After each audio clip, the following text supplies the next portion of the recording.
Chapter 5. Call Out the Instigators. Los Angeles, June 8, 1967. In less than a week, the Israelis turned the Mideast war into a rout. By contrast, the U.S. involvement in Vietnam continued to deepen with no end in sight. The peace movement gained strength and began to sweep the country. The music led the charge with folk singers like Judy Collins, Joan Baez, and Bob Dylan, verbalizing in the lyrics what we were all beginning to feel. The musical Hair opened in New York. The explicit portrayal of the 60s generation shocked and charmed the audience. Bobby Seale and Huey Newton formed the Black Panther Party. Suddenly, the specter of niggers with guns was real and very scary to white America. And at the same time, militant blacks began to influence and inspire the white radical left. Link Weiler had a live-in chauffeur's job for Murray McLeod's family at their mansion overlooking the Pacific Ocean. One of his chores was to maintain the pool. A few years later, during the winter rains, that same pool would cave in and fall onto the Pacific Coast Highway, 100 feet below, all part of the California lifestyle. I went to McLeod's mansion several times to sit around the ill-fated pool and gaze out at the Pacific while Link and Alan Wayne worked at writing country and western. They were trying to put together songs for an album from Milburn Stone, who played Doc on Gunsmoke. I came up with a couple of lyrics, but it wasn't my bag. Charles Lockwood-Era and I made another pact to quit smoking cigarettes. On the previous attempt, I had it beat, but Charles gave in once again to the addiction. So, after several months, Charles and I made a second pact. I would smoke until he agreed I was sufficiently hooked, then we'd quit together. Again. It was relatively easy for me. Every time I felt the need to smoke, I fired up a joint instead of a cigarette. I canceled my haircut appointment with Peter Pastore. The next morning, when shaving time came, the beginnings of the thin wisp of a mustache stayed on. Charles was working in the print shop at 20th Century Fox when he fell in love with a red Mustang and the beautiful girl driving it through the studio lot. Turns out, she was a secretary to the studio chief, Richard Zanuck. She was also dating actor Adam West, who played Batman. For a while, Charles was balling Batman's girlfriend. He said only the Joker, Charles's alter ego, could pull that off. When the deal to shoot the Boston Strangler came together at Fox, Charles had the inside story before any other actor in town. When he ran off the script in the print shop, he smuggled out a copy. Charles was convinced that this could be his big break. After all, he was from Boston. He could play the Boston Strangler. Using our Cella Theater video equipment, with Charlotte Stewart playing a beautiful, sexy victim, and Vince D'Onofrio directing, Charles came up with a chilling, haunting portrayal in a scene straight out of the Boston Strangler script. Director Richard Fleischer viewed it with mild irritation. How could his script have gotten into the hands of amateurs?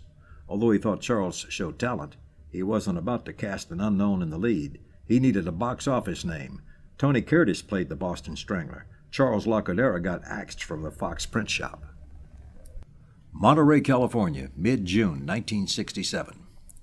The record label read Lonesome Dog Blues by Sam Lightning Hopkins, recorded on Jewel Records, address 728 Texas Street, Shreveport, Louisiana.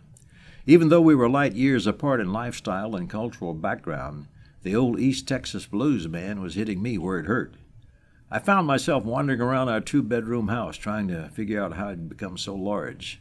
I paused in the kitchen, looked at the little kid's table, then sat by the back door staring at the empty patio.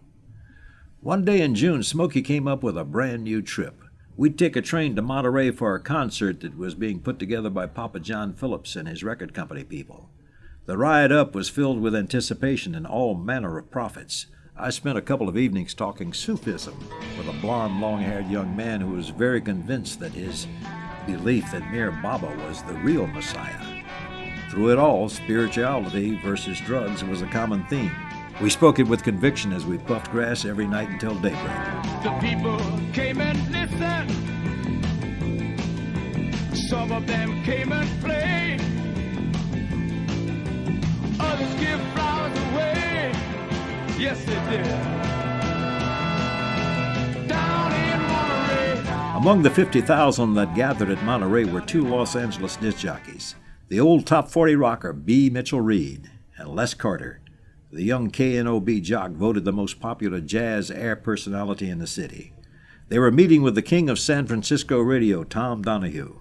The three of them were planning the next wave of rock and roll. This time, the Ether Express would ride the FM band. Music, love, and flowers were everywhere. The prototype for all future concerts was being laid out. June 16th and 17th made memories of singers and bands whose names were still brand new. Our heads were filled with images of The Who, Jefferson Airplane, Simon and Garfunkel, and the Mamas and the Papas. It was the first concert for the Electric Flag. In a tribute to John Kennedy, the Byrds sang, "He Was a Friend of Mine." For the first time, I heard the sexy young blues belter from Port Arthur, Texas. We had grown up a little more than 100 miles apart. Now here I sat on the rocky coast of Northern California, mesmerized by Janis Joplin. A new group featured a guitar player who used his teeth on the strings to make it howl. He played and sang Wild Thing, Rock Me Baby, and Like a Rolling Stone. The Jimi Hendrix Experience asked, "Are you experienced?" And we had to respond. Ravi Shankar's sitar and Hugh Masekela's music gave us a preview of how wide and encompassing this new music revolution would be. One of rock's legends carved his niche at Monterey with a performance of songs like Satisfaction and Loving You Too Long. The audience stood on their chairs and gave him a standing ovation when Otis Redding said, "I'll do that song she stole from me. It's my song, you know." Then he sang Respect like no one had ever heard it before. It was perhaps one of the best all-time live performances, and when Otis Redding sang Try a Little Tenderness, the roots of the revolution took hold in Monterey. 6 months later, Otis checked out in a plane crash.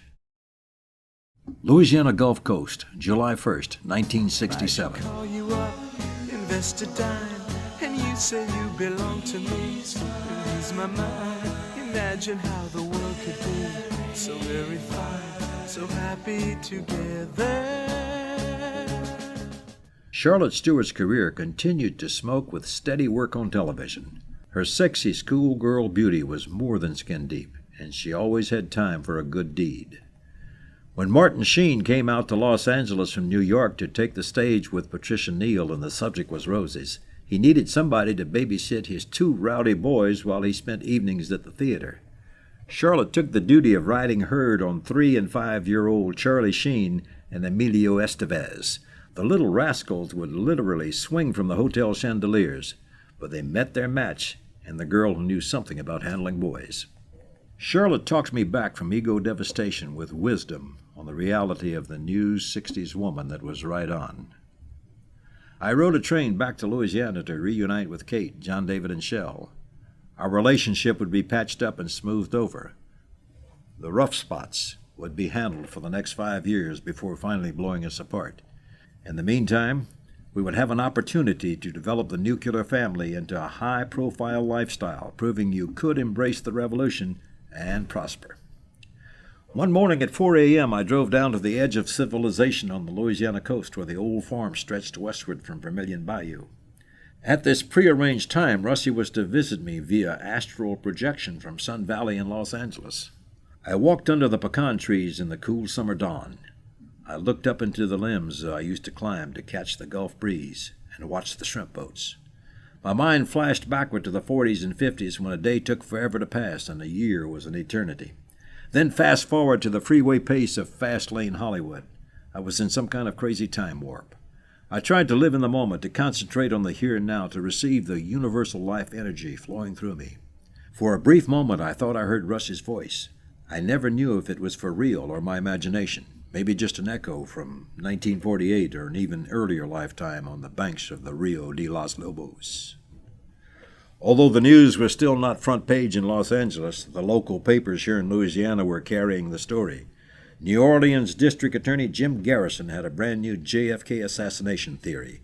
The fact that Lee Harvey Oswald had lived in New Orleans had always caused speculation about a Crescent City conspiracy, including a mafioso Carlos Marcello connection. Jim Garrison had uncovered evidence of a liaison between Oswald and Clay Shaw, the director of the New Orleans International Trade Mart. There was also links to Schlumberger well testers of Houma, Louisiana. A phone call to Charles Laquadera fired his interest and his imagination.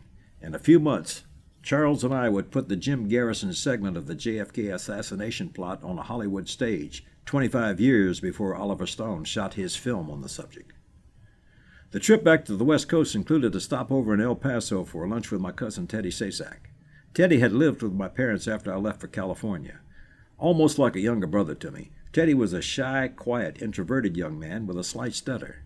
Now he was finishing up an Army stint. He'd lucked out, fulfilling his military obligation in a clerical job in El Paso, while he lived with a Mexican girl and learned to make burritos. He wanted to come to Hollywood. He didn't want to act. He just wanted to meet a real live actress. I told him he was talking to the right guy. As soon as his discharge papers came through, Teddy would catch the first bus, heading west on Interstate 10. Los Angeles, mid-July 1967. The time to hesitate is through. Back in L.A., I forgot about throwing in the towel. Whatever I came to Los Angeles to do was still doable. Rock music was what underscored my daily life. I wanted to play it on the radio. Tim Considine called and dropped a bombshell on me. "Hey, Dave," he said, "there's a DJ out of Detroit named Larry Miller who's pulling a late-night shift on KMPX radio in San Francisco. Get this, the guy is playing rock and roll." "Okay," I said. "What's significant about a rock and roll jock in San Francisco on a station called KMPX?" "Think about it, Dave." Tim's voice went shrill on the phone. "MPX stands for multiplex stereo." "You mean KMPX is FM?" "That's it, baby. That's what you've been talking about. Now this guy Miller is the first one in the country to do it, playing rock and roll in stereo on FM. He's going to knock 'em out." I was burning up inside. I had a head full of songs driving me insane. I had to get in on the ground floor of FM rock. Everything that happened in San Francisco happened in Los Angeles and vice versa. Obviously, I wasn't the only disc jockey in the country who had a pretty good idea about the future of radio. Los Angeles would have an FM rocker within weeks. The only question was, which radio station? The time to hesitate is through. No time to wallow in the mire. Try now, we can only lose. The Doors' first record had gone to number 1. Elektra Records had released the shorter version, but as soon as the LP came out, the AM rocker stayed on the 6-minute 50-second version and never got off it. Ray Mazarak's cooking organ was too good to edit out. Kate and I were beginning to work as a team again. We went after the cellar project with a vengeance. Within a few days, we found a location. I was scanning the LA Times classified when the words jumped off the page. For lease, 2,000 square feet, 10 cents per foot, 102 Vermont. John David was sitting on my lap behind the wheel of the Porsche. We approached the Vermont exit off the Hollywood freeway. "We're getting pretty close to downtown," I said, "but we're still on the edge of Hollywood." "Go faster," was all he said. The building sat at the corner of Vermont and 2nd Street, just a few blocks south of the Hollywood freeway and about 5 blocks north of Wilshire Boulevard. It was everything we wanted, from high ceilings to the kindly-looking 60-year-old landlord, Mr. Scheimer, who had a master lease on the building and lived in the storage section in the back. "Yes, later we can talk about a lease purchase of the whole building," Mr. Scheimer said. "Since you're obviously an aggressive young businessman, you'll probably need the 2nd floor for additional classrooms." "Hey, Dad, where are you going to put the stage?" said the 4-year-old, running through the building and sliding on the slick tile floor. Back in the valley, we held an impromptu meeting in the front yard at 6416 Babcock. Charles, Kate, and I were ecstatic. "You have to build a separate room for the video," Charles was saying, scratching out a floor plan in the North Hollywood dirt. "We can't go into this thing half-ass. It has to be the most beautiful, comfortable workshop theater in Hollywood. We're going to have to spend some money." "Where are we going to get it?" I asked. "I don't know. That's your job, David," was Charles's reply. "Well, I'll tell you what you better do first," Kate said. "You better get Jim Bachman working on a set of plans.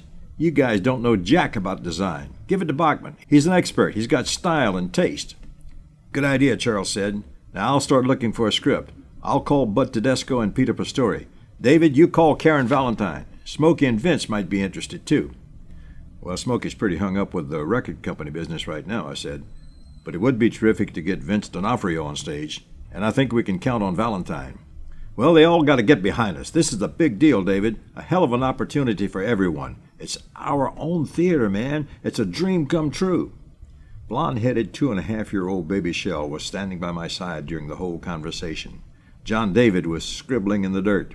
"Look at Dad," he said. "Hey, Dad, you gotta put the stage over here. You and Charles don't know jack." Los Angeles, August 1967. The long, hot summer of '67 was speeding by as the headlines kept the pace.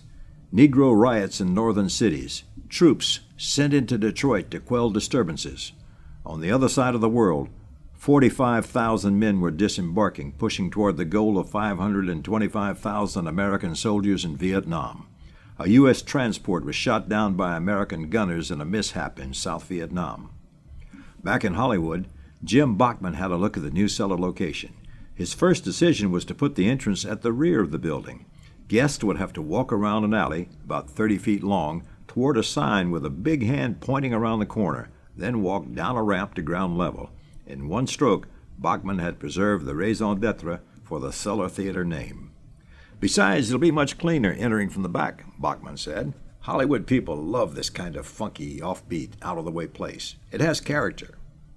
We began working feverishly, putting in the walls that separated dressing rooms, video studio, and control booth from the main stage area that would hold the most comfortable 40 theater seats in Hollywood.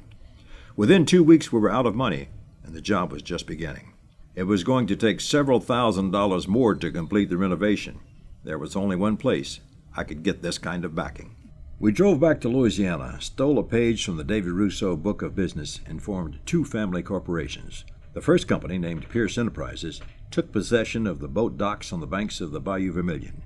Pierce Enterprises, in turn, owned Cellar Theater, licensed to pursue entertainment ventures. I had linked my heritage with my future.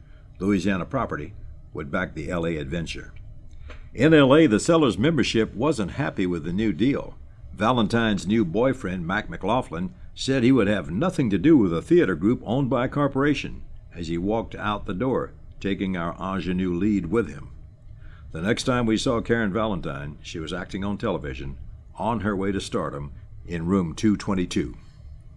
The construction of the new Cellar Theater continued at a slower and less enthusiastic pace. Nellie and Casey came out to Los Angeles to look at the Cellar project and see where the investment dollars were going. Down at the theater, I introduced Casey to our old landlord, Mr. Scheimer. "We'll look out for the boy," Scheimer assured Casey with a twinkle in his eye as I unloaded another $1,000 worth of lumber into his building. At home in North Hollywood, we were all sitting around the patio enjoying some of Nellie's Cajun cooking when John David answered the door. He ran back to the patio with this simple announcement. "Freddie's here," John David said. Teddy had arrived from El Paso. The family had all gathered and were reunited with the start of the new theater project. That night I played some of my favorite Bob Dylan for Nellie. She was not impressed with the lyrics. "Don't put on any airs when you're down on Rue Morgue Avenue, 'cause the cops don't need you, and man, they expect the same."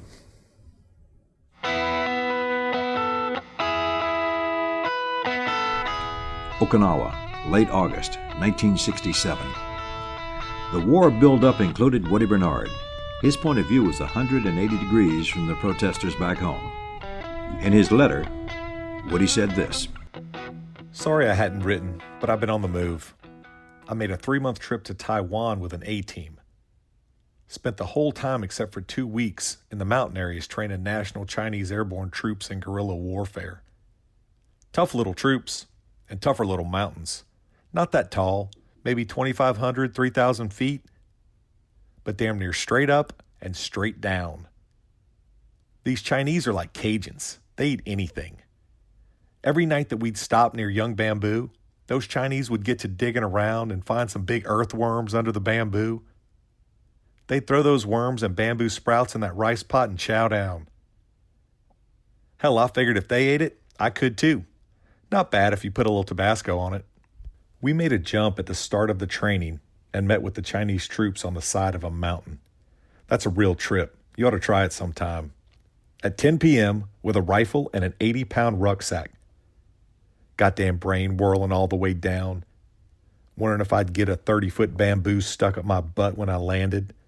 Landed in a tea tree, would you believe it? No problems. Lived on the ground and out of that rucksack for the next 2 months.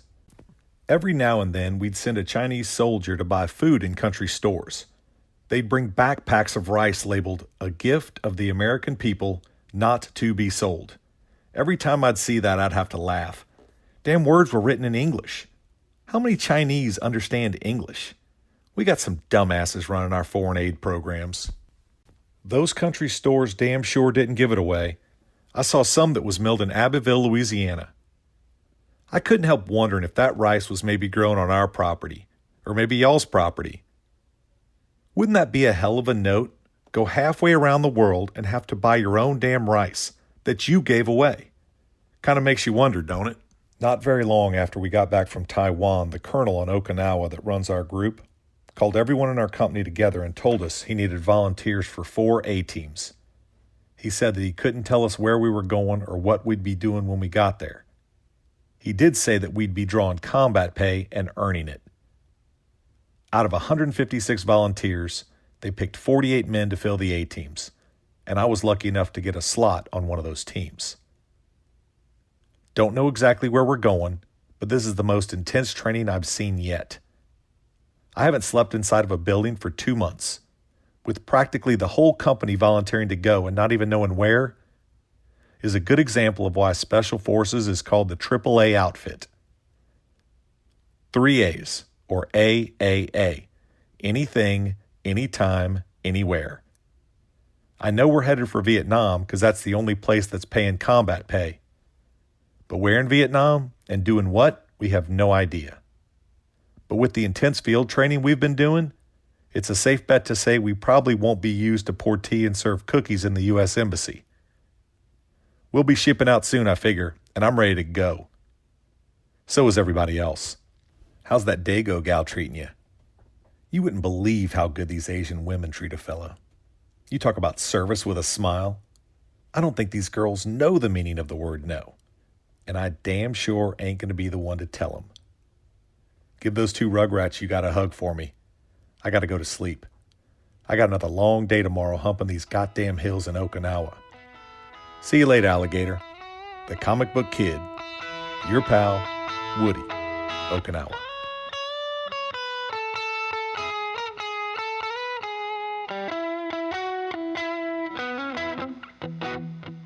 KPPC-FM, Pasadena Presbyterian Church, October 1967.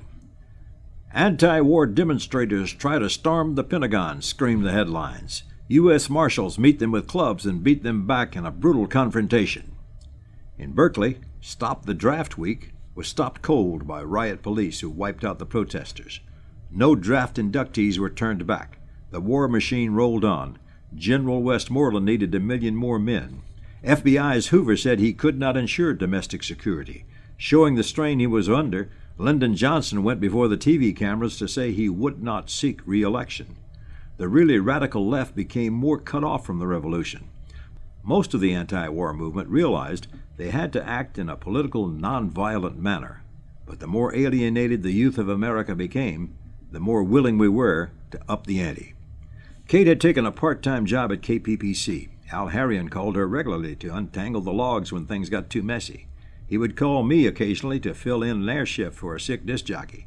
I was checking over an AP story on California Governor Ronald Reagan, who was trying to balance the budget, when 2 men walked into the basement studio. One was middle-aged, overweight, thick beard, deep resonant voice. They talked right through the open microphone, lowering their voices only slightly. "Excuse me," I said, flicking off the microphone. "This is a radio station. We're on the air here." The overweight man gave me a disgusted look. "I'm Tom Donahue," was all he said. "Hello, Tom. I'm Dave Pierce. Maybe we could step out into the hall to visit," I replied, escorting them to the door. "Sure, Dave Pierce. Anything you say," Tom said with obvious irritation. Al Harrion came scurrying down the hall to meet us. Tom, Harrion said, "please come this way. I'm certainly glad to see you. We're so happy you're here." The way Harrion was groveling was very disconcerting. I walked back into the studio trying to remember why I should know Tom Donahue. My question was answered about 30 minutes later when Harrion popped his head inside the door. "Well, what do you think?" he asked. "About what?" "Tom Donahue. He's the guy you just met. What do you think?" "I don't know, Al. You tell me. What's going on?" All of a sudden, Al had a look on his face like he'd forgotten to tell his blind date he didn't have any money for the dinner they'd just eaten. "Jesus, Dave, I'm sorry," Al said. "It's been crazy all morning. I got here late and I just found out myself. I thought you knew. The Presbyterians just sold KPPC to the people from San Francisco. Tom Donahue is the new program director." "What's the format?" I asked as the anxiety began to well up in my stomach. "Rock and roll, jazz, folk, blues. They call it progressive rock. This station is going to finally take off. We'll be the first FM rocker in Los Angeles. It's going to be great. All we have to do is hold on to our jobs. We'll all get rich." Feeling like I just shot myself in the foot, I sat back slowly in a squeaky chair. "One more question, Al. Do they own another radio station?" "Sure they do," Al Harrion said as he ran out the door in a cloud of cigarette smoke. "It's the FM rock station in San Francisco, the first FM stereo rocker in the whole damn country. Call letters are KMPX. Laurel Canyon, November 1967. Look out, kid. Something you did. God knows when, but you're doing it again. "Why aren't you on the air at KPPC?" Tim Considine chided. "I don't know, Tim," I answered. "I've tried everything." "Well, the station is absolutely great," Tim said. "They're doing everything you said you wanted to do." I had made several attempts to be a part of the new KPPC. Tom Donahue was almost impossible to get to. I left an audition tape, but got no response. Al Harrion had been kept on in the sales department. I suspected his days were numbered, but right now he was a good temporary liaison between Donahue and the church fathers. It would take a few months to find a new location and move the facilities out of the church basement. I hounded Harrion to get me an appointment with Donahue. Finally, he succeeded. "I heard your audition tape, Pierce." Tom Donahue was staring at me from across the desk. "I don't think you're what I'm looking for." "Why not?" "Your delivery is too fast. This isn't Top 40. Listen to Les Carter. He's young, bright, sincere. That's what I want on this station." "Sure, Tom, I understand," I said. "Maybe you could squeeze me in on a shift on weekends or after midnight. It doesn't matter. I'm flexible, really flexible. I want to learn to do it your way. I believe in what you're doing here." I was beginning to do the Al Harrion grovel. "I don't have anything for you now," was all Tom Donahue said. I knew he'd never call. Maybe I really wasn't what he wanted. Too slow for Top 40, too fast for progressive rock. Look out, kid. Something you did. God knows when, but you're doing it again. Man in a coonskin hat wants $11 bills. You only got 10. North Hollywood, December 1967. We were at home in North Hollywood. Les Carter was playing Sergeant Pepper on KPPC. It had been another long day at the New Cellar Theater. Work was proceeding at a snail's pace, but construction had finally reached the painting stage. We had rented a spray paint rig, and in one 10-hour marathon painted the whole interior of 16-foot-high walls that divided the 2,000 square feet into a myriad of dressing rooms, office, stage, lobby, video studios, and control booth. Bachman's design was outstanding. He and Kate's paint selections of rich dark blues, deep reds, and bright yellows were turning it into a showplace extraordinaire. The word was out that Laquadera and the Pierces were creating the ultimate Hollywood showcase theater. Charles had manned the spray gun all day while Teddy, Kate, and I kept the paint mixed and the supply buckets filled. When it was over, Charles looked like the canvas of a new wave painter. Coming out of the shower, he still had specks of blue, red, and yellow on his hands and neck. "Listen, David," Charles said, "we haven't received an answer from Paddy Chayefsky. Why wouldn't he want his new play performed by our group? We've got a good track record, and the theater's going to be beautiful." Paddy Chayefsky's new play had been published, but so far had been unproduced. In a few years, Chayefsky would win an Academy Award for his screenplay for the Motion Picture Network. Chayefsky may not yet have reached his peak, but he still wasn't returning our calls. "Listen, Charlie," Cage said, "you can't expect the whole damn town to fall on its knees because we're building a theater. Pick another play." "Like what?" Charles said. "Another Tennessee Williams that's been done a zillion times? Or more of that depressing Russian crap that Ken Rose was doing? We're going to have material that's as exciting as our theater, and we'll need actors who are exciting. David, we have to run an ad in the Hollywood Reporter and the Daily Variety asking, 'Where are all the talented actors?' That should challenge a few good ones to get off their butts and come join us." "I'll see about it," I said. "We still have at least a couple of months of construction. As soon as we get past the next inspection, I have to go back and pull all that hidden wiring out of the walls." "Imagine those butthole inspectors trying to condemn our building," Kate said. "Toughest city building code in the country, and we fool them. Hey, look, I've got 400 yards of carpet donated. It's used, but it still looks good." "I worked as a carpet installer for a while," Teddy volunteered. I can put it in for you." "That's good, Teddy," Charles mocked him. "I knew you were good for something. You take care of that carpet. And David, we've got to come up with another $5,000 for the air conditioning. We can't have talent scouts coming into our beautiful theater being uncomfortable. We also need exhaust fans so they can smoke while they're watching the show." I'll call Louisiana, I said, moving to the stereo. But we've got to put a lid on this spending. I don't know how we're going to repay all this money. One break, David, that's all we need. Any one of us could make it and we'll all be rich. I turned up the volume on 106.7 FM. Les Carter was finishing up his shift with a commercial for a record shop called the Music Revolution. An integral part of the commercial was the Lennon McCartney lyrics, "You say you want a revolution." Les followed the tape spot with a live tag. "Stop by the Music Revolution and say hello to my lovely wife Susan," he said. So Les Carter owned the Music Revolution. What a tie-in. These guys at KPPC were a lot better than Oliver Berliner. They know how to make money with a radio station. You don't try to force your product on the listener. You sell the product that the listeners want to buy. Les Carter had a great sound. There was a smile in his voice that made you like him. As a jazz DJ, he was known as the Afro-American who turned out to be white. He was slick, hip, and knew all the music, black and white, from jazz to blues and all the rock in between. He came out of Detroit and told Los Angeles, "I've been to the east to get the grease, and I'm back to the west to spread the mess." Tom Donahue came on after Les. His music selection was excellent. His voice was rich, his delivery sincere. I had decided of all the jocks on KPPC, the one I sounded the most like in style and voice quality was Tom Donahue. But then, I wasn't what he was looking for.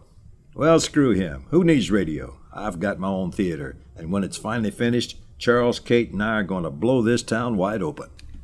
Sgt. Pepper's Lonely Hearts Club Band was the first concept album, a suite of interrelated songs instead of a collection of singles, incorporating electronic collages, a 40-piece orchestra, and a sitar.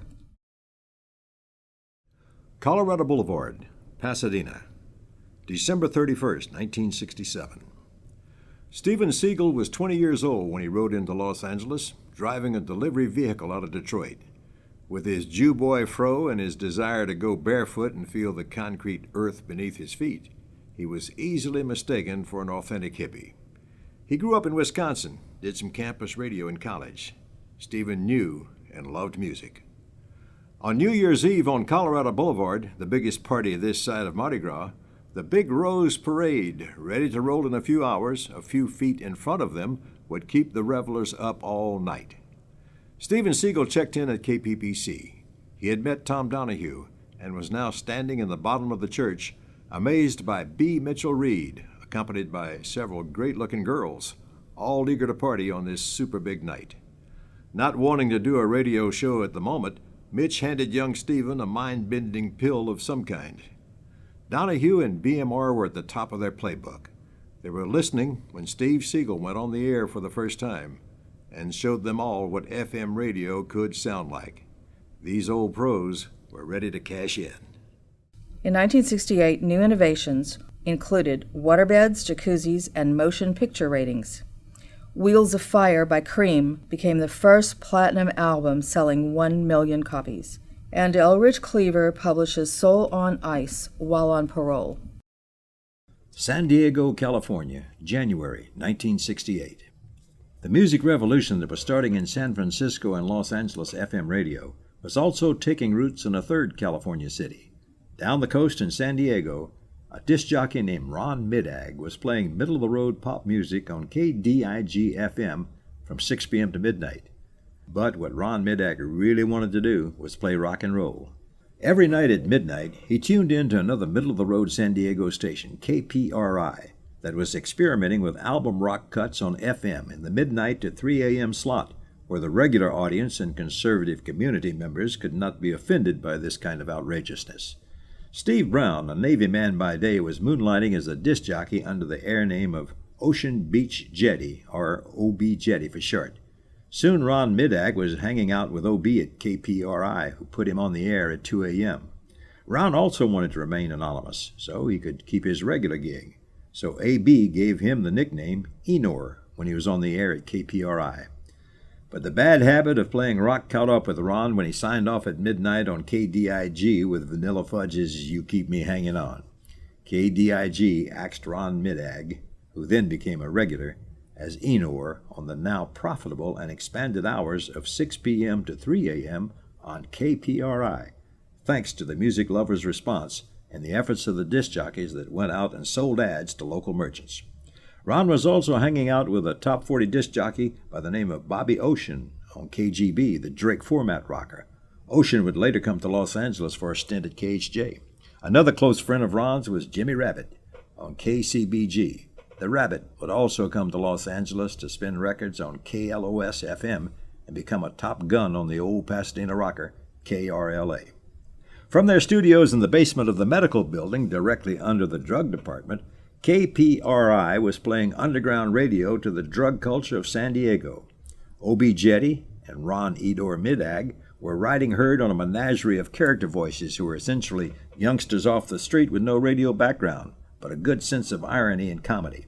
The one guy with experience among them, Ron, emerged as a leader of the Band of Misfits. In order to save the fledgling operation money, Ron went on to get his first-class FCC license so he could double as a chief engineer. When Navy officials realized that O.B. Jetty was really Steve Brown, a seaman on active duty, he was immediately shipped out to Vietnam, never to be heard of again. Ron Enor Midag became the program director of the third FM rocker in America. You knew that we would meet again if your memory served you well. The office was only part of the cellar theater that was completely finished. Link Weiler was getting comfortable on the couch, covered with designer fabric left over from a Jim Bachman movie project. I leaned back in the banker-style chair and put my feet up on the Wells Fargo desk. "I know you got something up your sleeve," Link was saying. "A smart businessman like you can see you can't pay for this facility with a showcase theater. Whatever you fixin' to do, I'd like to team up with you." "What did you have in mind?" I asked. Obviously, Link was a couple of steps ahead of me. "Well, you and Charles Laquadera know how to run the theater," Link said. "But maybe you and I can become partners in some kind of music business venture. Hell, you got experience doing management and publishing in EPI with Smokey's bunch. And I heard about y'all running songs for Grayland Landon out in the Acuff Rose office back in '64. Everybody's learned a lot since then. All we need is an office, and right now we're sitting in it. How does the name Pierce Weiler sound to you?" It had a good ring. More important, I knew I could get along with Link. He was a slow-talking Southern boy, but inside he was a hungry dude, willing to dance the Hollywood hustle. "One other thing," he said. "I need to be involved in your first production from an executive standpoint. Just a little title to give me some sort of stroke around town." "We could do that. Have you thought of a job and a title?" I asked, knowing he had. "Make me associate producer. I'll stay out of Laquadera's way and back you up whenever I can. I was thinking, too, with all your radio background, you could be real valuable to our music business if you were on the air in this town. Why don't you get yourself a job on that hippie station you're always listening to?" "I've tried," I said. "I don't think they want me. After all the years I spent in the bottom of the church, I missed my shot. It's making me crazy." "Anything can happen. That's why I love Hollywood. Your time will come around," Link Weiler said. There's no divine line mixed up in this wheel shall explode. KPPC, February, '68. Steven Siegel was starting to fly. Tapped by Donahue to be his personal engineer, doing all the grunt work old-time announcers never did. Queuing up records and commercials, flipping all those switches, staying ahead on the log. Steven was sitting in the same old squeaky chair. He was looking over his shoulder at the small booth where Laquadera once did the farm reports, now crowded by Big Tom's bulk, trying to interpret Tom's radio signals to which Steven did not at first have a clue. The upside was when Tom didn't make it to L.A. to do the show, and Steven stepped in to control the turntables and microphone, pioneering the first generation of FM rockers. Sometimes Steven drove out to the airport to pick up the tape of Tom's show flown down from Frisco's KMPX. Just how high they were headed was evident on the cover of Time magazine. There was Steven, the ragamuffin-looking kid, along with Tom and Rachel Donahue, Les and Susan Carter, with their Dachshund Max, B. Mitchell Reed, and the other faces creating the sound of the two California towns' FM radio rock revolution. Steven Siegel's good fortune was taken off.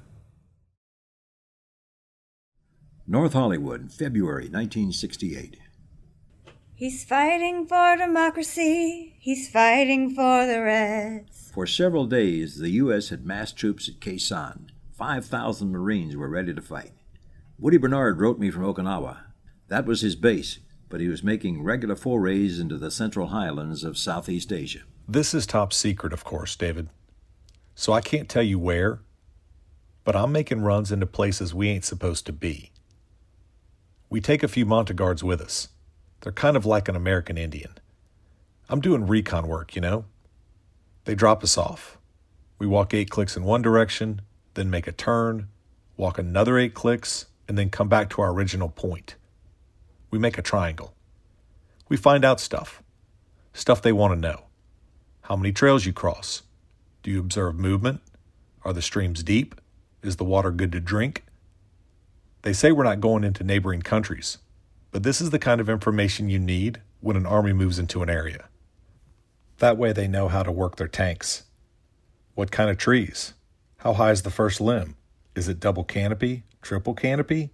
Are maps accurate?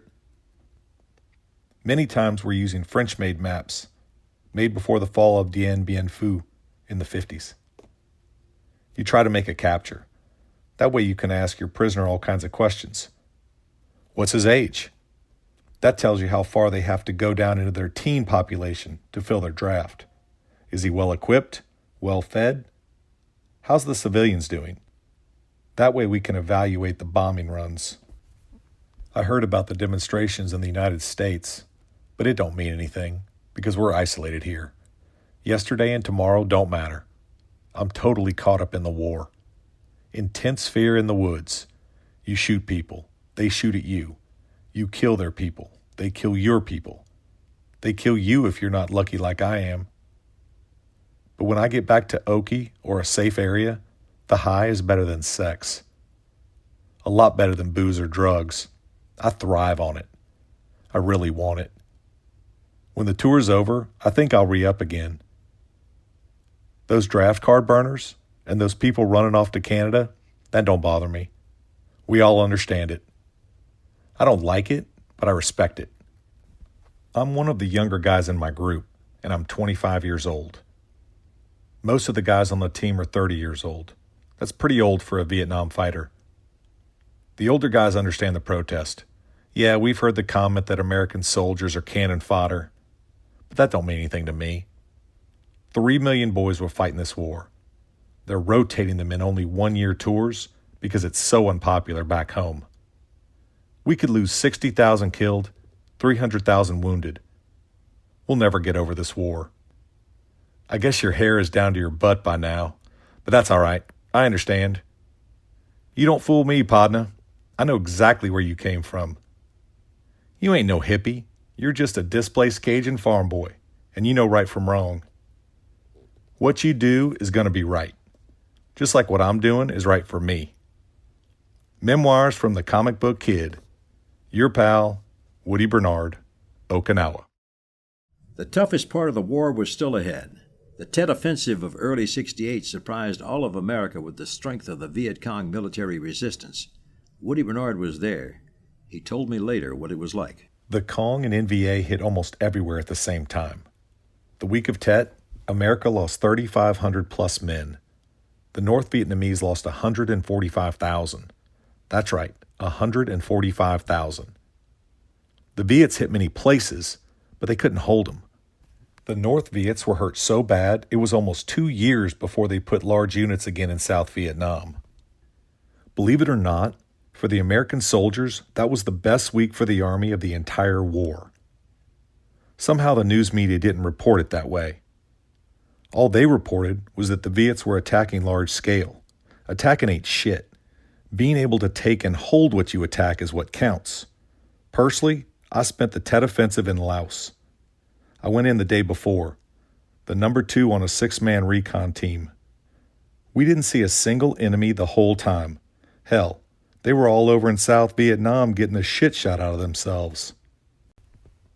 Our camp in Con Tum didn't get hit, but an American unit close to us did. I think they bypassed our camp because they'd have had a much tougher target. 4 NVA holed up in a brick post office in Con Tum, and the Americans called in Puff the Magic Dragon. a C-130 with 2 machine guns that would fire 6,000 rounds a minute each. Total 12,000 rounds a minute. They ground down that brick post office to knee-high. Knee-high in about 20 minutes. I saw the strike the first night I got back from Laos. Next morning, I went to town to see the damage. Amazing. Fucking building was knee-high, and 4 very dead NVA in the rubble. I still have pictures of those poor dumb bastards. From the military point of view, the Tet Offensive was the most misunderstood part of the war. But that was the beginning of the end of the war politically in America. The real Vietnam battleground was changing sets. The next scene was going to be played out in the streets and on the airwaves.